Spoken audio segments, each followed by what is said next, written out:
ভিডিওর থাম্বনেল দেখে আশা করি বুঝতে পারছেন আজকে ভিডিওর বিষয়বস্তু সম্পর্কে। দাঁত যদি দেরিতে ওঠে, অর্থাৎ দুধে দাঁত যদি দেরিতে আসে, সেক্ষেত্রে সকল বাবা মাই চিন্তিত হন। কারণ দাঁত ওঠা ডেভেলপমেন্ট অর্থাৎ শিশুর শারীরিক বিকাশের একটি অন্যতম লক্ষণ।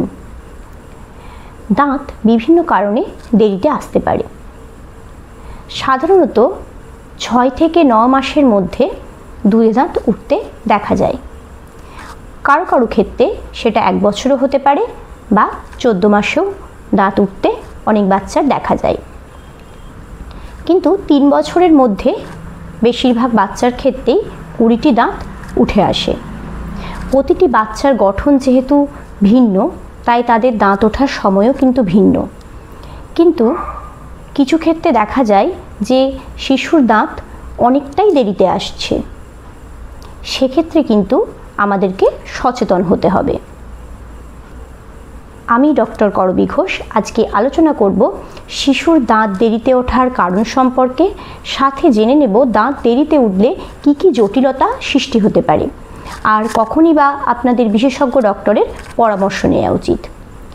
প্রথমেই আসি শিশুর দাঁত দেরিতে আসার কারণ সম্পর্কে।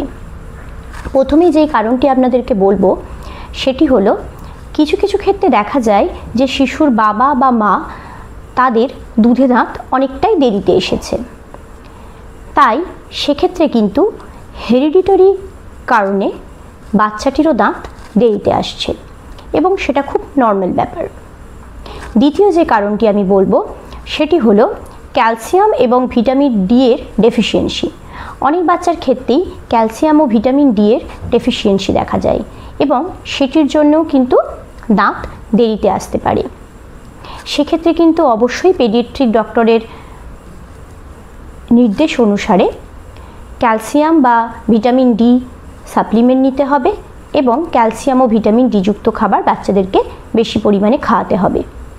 বাচ্চাদেরকে রোদে খেলতে দিতে হবে। 3 নম্বর যে কারণটি বলবো সেটি হলো প্রিম্যাচিওর বার্থ বা বার্থ ওয়েট যদি খুব কম থাকে। অনেক সময় দেখা যায় যারা সময়ের আগেই জন্মায়, অর্থাৎ প্রিম্যাচিওর বেবি বা যাদের বার্থ ওয়েট অনেকটাই কম, তাদের ক্ষেত্রে কিন্তু দাঁত দেরিতে ওঠার একটা সম্ভাবনা আছে। 4 নম্বর যে কারণটি বলবো সেটি হলো জেনেটিক্যাল কারণ। কিছু ডিজিজ আছে যেগুলোতে দাঁত দেরিতে ওঠে বা ডিলেড ইরাপশন হয়। তার মধ্যে প্রধান হলো ডাউন সিনড্রোম। এছাড়া অ্যামিলোজেনেসিস ইমপারফেক্টা, ক্রিডোক্টেনিয়াল ডিসঅস্টোসিস, এই সমস্ত রোগের ক্ষেত্রেও কিন্তু শিশুদের দেরিতে দাঁত ওঠে। এরকম ক্ষেত্রে আপনাদের অবশ্যই বিশেষজ্ঞ ডাক্তারের পরামর্শ অনুযায়ী কী রোগের জন্য দাঁত দেরিতে উঠছে সেটি যাচাই করতে হবে।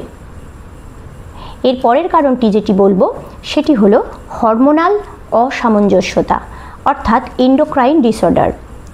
অনেক বাচ্চার ক্ষেত্রেই দেখা যায় তারা হাইপোথাইরয়েডিজম বা হাইপোপিটুইটারিজমের সমস্যায় ভুগছে।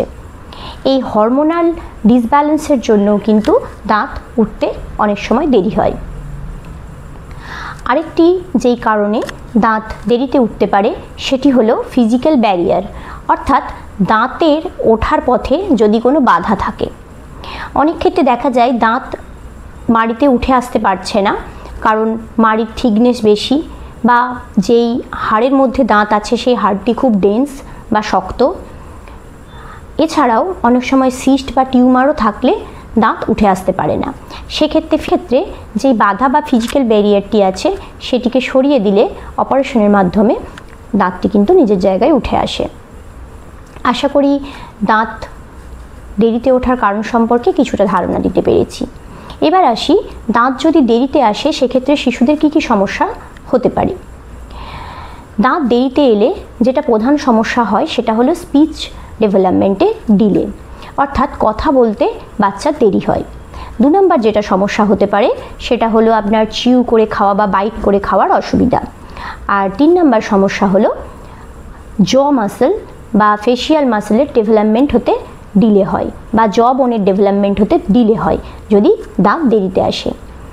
তাই আপনার বাচ্চার যদি দাঁত 18 মাসের মধ্যেও না আসে, সেক্ষেত্রে কিন্তু অবশ্যই বিশেষজ্ঞ ডাক্তারের পরামর্শ নিতে হবে এবং কী কারণে দাঁত আসতে দেরি হচ্ছে সেটি ডায়াগনোসিসের মাধ্যমে নির্ণয় করতে হবে এবং সেটির সঠিক ট্রিটমেন্ট করাতে হবে।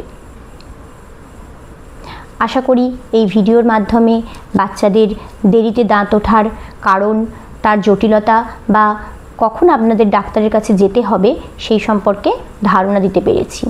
যদি আপনাদের আর কোনো কোয়েশ্চেন থাকে এই বিষয়ে আমাকে কমেন্ট করে জানাতে পারেন। ভালো থাকবেন, সুস্থ থাকবেন। দেখা হচ্ছে পরের ভিডিওতে। নমস্কার।